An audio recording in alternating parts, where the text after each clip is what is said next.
Hello and welcome to Football Fanatics. I'm your host Vince, and today we are going over what the Vikings offseason and what made it so good. So you got departures in Kyle Rudolph, Riley Reef, Eric Wilson, Anthony Harris, and Afadi Odenigbo. And these I'm not super worried about, as you replaced all of them with different guys that will allow you to have a deeper roster. You re-signed Dakota Dozier and Chad Beebe. Two guys.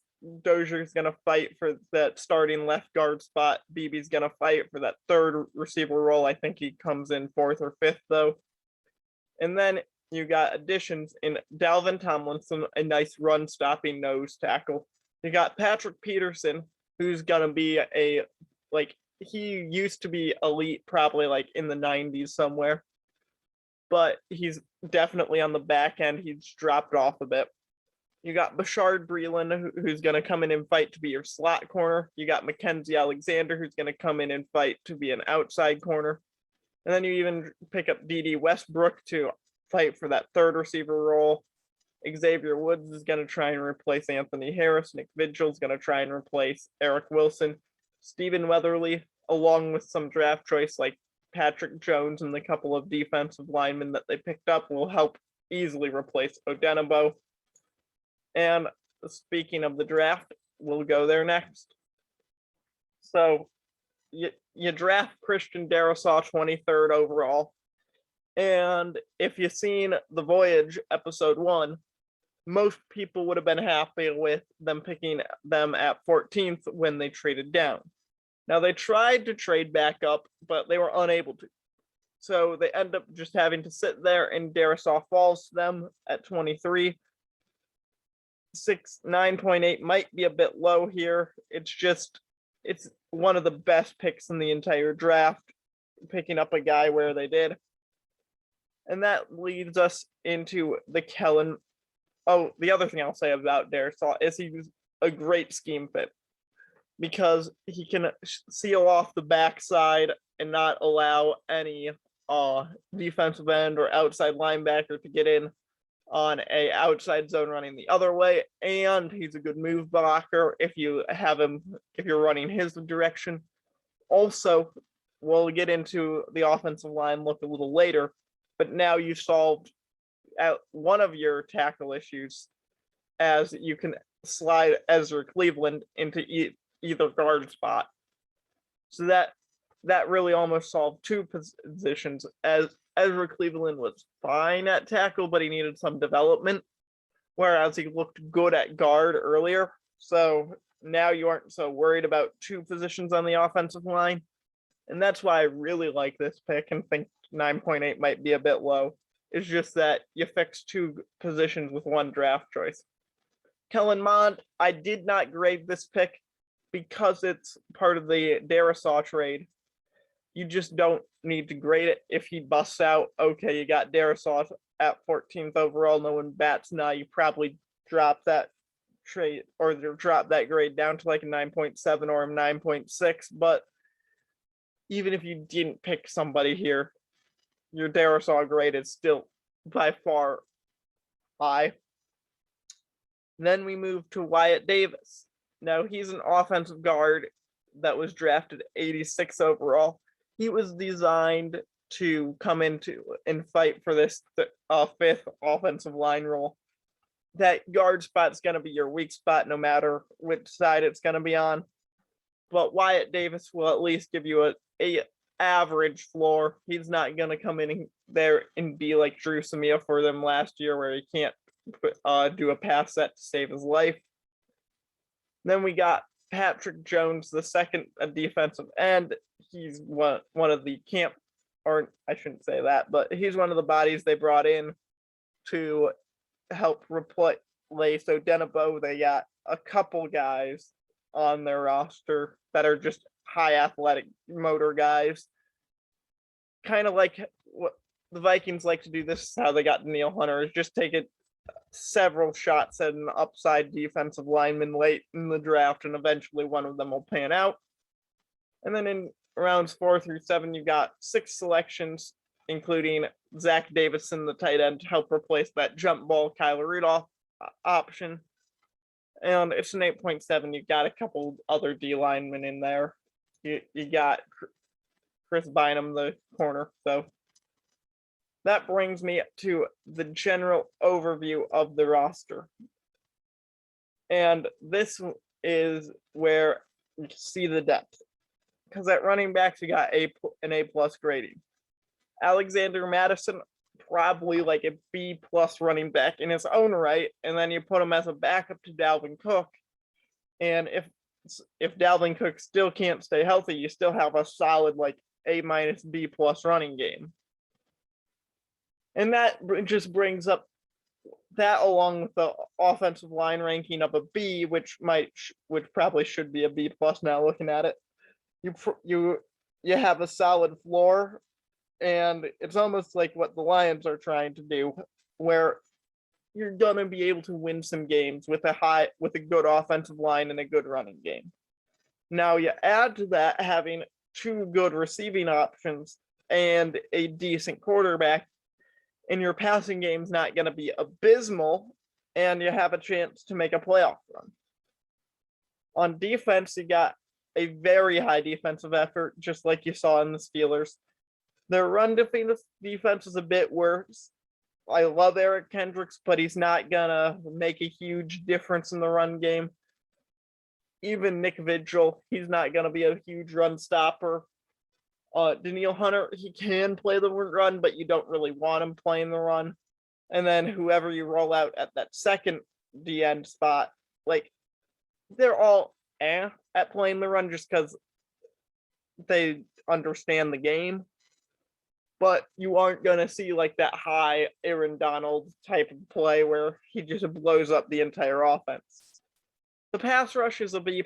This is just because you have some run stuffers on the inside that I think will struggle to get up and rush the passer. But with Danielle Hunter there, you're going to draw a 6-man almost every play, and that will leave whoever you decide to put on that other end on a free one-on-one at almost every down.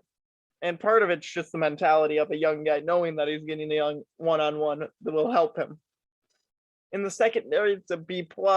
You got a bunch of bodies there. I'm not worried about the depth either on offense or on defense, just because of how many corners you picked up and how many wide receivers and running backs you have. And that will bring us to looking at the starting lineups for both teams.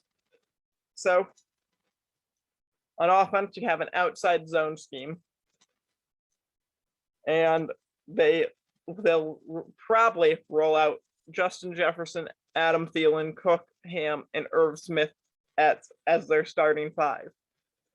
Now, the one problem here is you do lose that jump ball target. However, you add Irv Smith in there because you essentially traded Rudolph for Irv Smith in the starting lineup, and you get one more separator.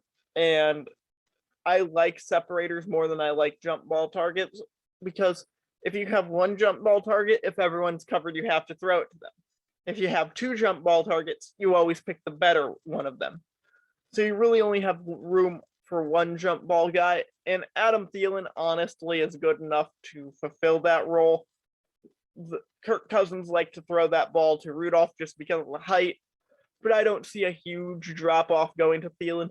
And then you gain a lot of separation ability in putting Irv Smith out there rather than relying on Rudolph and essentially having him run a jump ball route every down. Cook's going to be a great running back, especially when you look at the bookends of O'Neal and Darisaw. And Irv Smith is actually a good inline blocker here coming into his 3rd year in the league. You got Ezra Cleveland, Garrett Bradbury, Dakota Dozier, or Ezra Cleveland, Garrett Bradley, and Mason Cole as your offensive line depth. Either way, you're going to have the lowest rating probably be a 74, because if Mason Cole beats him out, he'll be above a 74. So you aren't really worried about your offensive line as much as you were last year. So that will bring. Oh yeah, I should mention you got DD Westbrook here if you ever need to take him off. You got Chad Beebe if you ever need to take him off. You got Alexander Madison when Cook comes off, so you got some depth there. On defense, you got Michael Pierce and Dalvin Tomlinson, which are both good run defenders. I rated them as a 71 just to show that they aren't going to rush the passer at a high level. They're just both kind of nice, big body run defenders. Dalvin Tomlinson might even be like a 75-ish, but both of these guys are going to be scary to run the ball against. You got Danielle Hunter, and I have DJ Wanham out here. However, I didn't put out the other ends, but you got end options. Either Patrick Jones II, the guy that you free agented, I forgot his name. Let's check. Weatherly, somebody, and you'll probably see a lot of Weatherly, Wanham, and Patrick Jones II, as well as their late round picks, trying that right defensive end spot opposite Danielle Hunter. Or you might see like Danielle Hunter take that right DN spot and have everyone else try left. However, I see that as minorly unlikely. Anyway, you got Cameron Dantzler and Patrick Peterson as outside corners. They provide you a solid floor. Only worry is that Patrick Peterson is getting up there a bit in age and could get burned a little bit if you aren't careful. However, I imagine Mike Zimmer's well aware of this, and with his defensive mind, I'm not too worried about it. And also, if you do determine that he's got Mackenzie Alexander on the bench, Breland will probably just sub out for Vigil when they go nickel. But then at safety, you got Xavier Woods, which is a decent safety. He's not gonna make or break your team. It's almost like Vigil. He's not gonna make that many wow plays, but he'll make the plays that he needs to keep the team afloat. And then you got Harrison Smith, and he's one of those game-changing safeties, because he will come up into the box and play like here, and then they'll have Xavier Woods here, and then just before the snap, he bails all the way out to Xavier Woods. And then if you're a quarterback, you're looking at this and thinking that there's 8 guys in the box. If you have Patrick Peterson just naturally play a bit inside, now you're looking, we can't run this ball. Harrison Smith bails, and all of a sudden you're in a decent pass coverage defense while still looking like you're ready to defend the run. You got Eric Kendricks and Anthony Barr in at linebacker. Barr is a lot better of a linebacker, and you might even see them do something like this where they have everyone shifted a little bit left, and then they'll put Anthony Barr and almost use him as an on-ball linebacker, because when he was drafted, he was actually a outside linebacker in a 3-4 defense, where he's playing a lot more of a Von Miller type role. So he doesn't rush the passer as much as I would like him to, but that's something that you'll see at least a decent bit, using his defensive end, like just kind of body to help body run defenders. And the final point, Eric Kendricks, he's one of those elite guys that helps defend the pass. He covers a lot over the middle of the field and will make up for a lot of the mistakes Breland and Mackenzie Alexander will make over on the side. So that's all I have for you today. Come back next time, and until then, see you later.